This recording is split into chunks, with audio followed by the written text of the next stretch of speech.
Magandang umaga, ngayon pa'y araw ng Sabado, April 6, 2024. Update po muli sa lagay ng panahon. Ayon po sa Pag-asa, easterlies umainit na hangin na nagmumula sa dagat Pasipiko ang nakakaapekto ngayon sa ating bansa. Wala pong bagyo o low pressure area na minomonitor sa loob ng ating Philippine Area of Responsibility na maaaring makaapekto sa lagay ng panahon. Ngayong araw, dahil sa easterlies, asahan na maulap na halangitan na may kalat-kalat na pag-ulan at thunderstorms sa Davao Region at sa Exargent.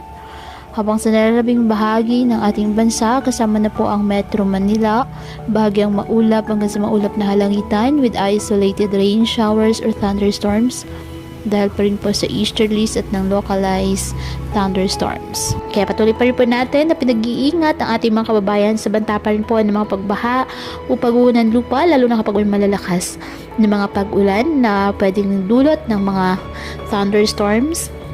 At ugaliin po na magdala palagi ng payong o kahit anumang panangga sa ulan o di kayo nang po ay sa init ng araw kapag lalabas ng ating mga tahanan. At yan po muna ang update sa lagay ng panahon ngayong araw. Muli patuloy po tayo na mag-ingat at palaging tandaan, God loves you. Stay safe